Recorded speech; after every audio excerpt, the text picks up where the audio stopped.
বিনা দোষে আপনারা আমার গায়ে হাত তুলতেছেন।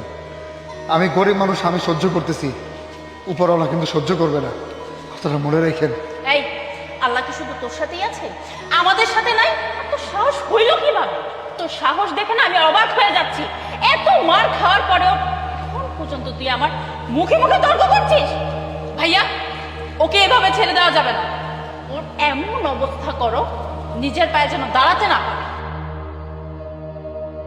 তুই কত বড় নির্লজ্জ! হ্যাঁ, এতগুলা মায়ের খাওয়ার পরে তোর মুখ থেকে কথা বেরোচ্ছে, তুই তো মরে যাওয়া উচিত লজ্জায়। এই কেউ আমার বইনের মতন বইন, আমি যেটা চাইছিলাম এটা আমার বইনে করে লেগছে।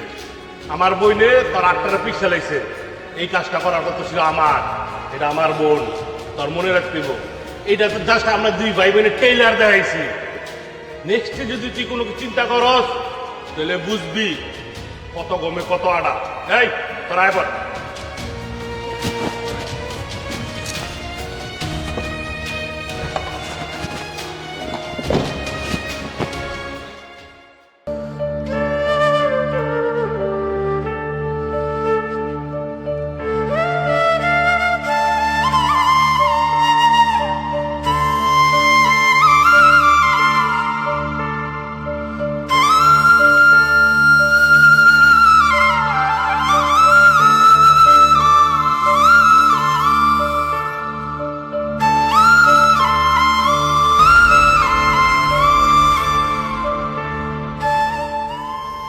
এইখন দাঁড়া, আমি নাকি শুনলাম বাজারে তোর দুইটা মাইয়া ইচ্ছা মতো কেলাইছে।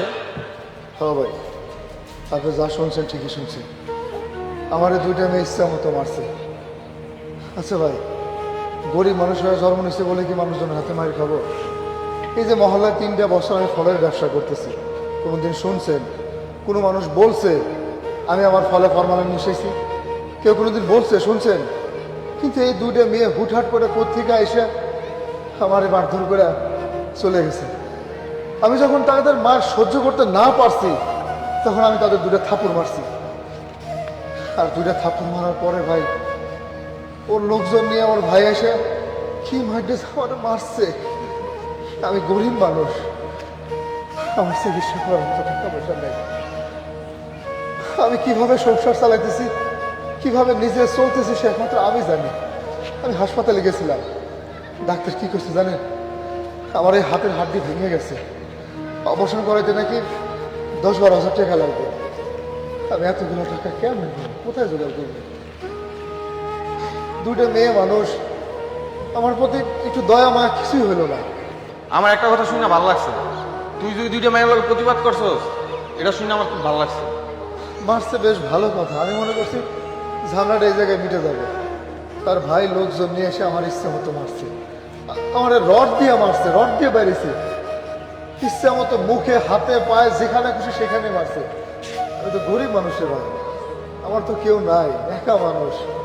গরিব মানুষ হয়েছে বলে কি মায়ের খাবো? আমার তো প্রতিবাদ করার মতো কেউ নাই। আপনারা আছেন, এই প্রতিবাদকে আপনি একটু করবেন না? আমরা থাকলে তোর চিন্তা করতে হবে না। তাই না? এনে 20,000 টাকা আছে, এনে 20,000 টাকা আছে, 12,000 টাকা তোর হাতে চিকিৎসা করবি, আর বাকি টাকা দিয়ে তোর ওষুধপত্র যা আছে এটা নিয়ে চল। আর শোন, এই পৃথিবীতে টাকাই সব, টাকা ছাড়া কেউ দাম দেয় না। তুই যদি এই মায়ের সাথে প্রতিশোধ নিতে যাস, তোর কোটিপতি হওয়া লাগে। আর এই ছোটখাটো ব্যবসা করে তুই কোনো সময় কোটিপতি হতে পারবি। আর শোন, আমি যতটুকু জানি তোর একটা বন্ধু আছে মুন্না, ও তো অনেক কোটিপতি বলা। আর আমি যতটুকু জানি তোর এই অবস্থা যদি শুনে, ঠিক আছে, তোর কোনো সময় ও ফালাই দিব না। তুই ওর কাছে যা, ওর ঠিক আছে একটা হেল্প চা। দেখ ও তোর, আমি জানি ও তোর নিশ্চয়ই হেল্প করবো, ওর থেকে কিছু টাকা চা, ঠিক আছে? ও তোর টাকা দিব আমি জানি। আর ওই টাকা তুই বিজনেসে খাবি, বিজনেসে খাড়ায় প্রতিষ্ঠিত হও, প্রতিষ্ঠিত হয়ে দেখবি এইসব মাইয়া তোর পায়ের নিচে ফেরা থাকবে। আপনি ঠিকই বলছেন। আপনি এই টাকাটা দিচ্ছেন না, এই টাকাটাই হবে আমার ব্যবসার মূলধন।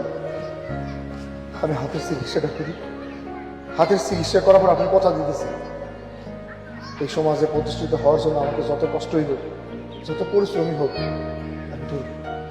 আচ্ছা, গরিব বললে আমার মারধর করছে, অপমান করছে না, আমি একদিন শিক্ষা দিয়ে দিব তাদেরকে। আমি ওদেরকে বোঝাবো যে গরিব মানুষও বড় হতে পারে।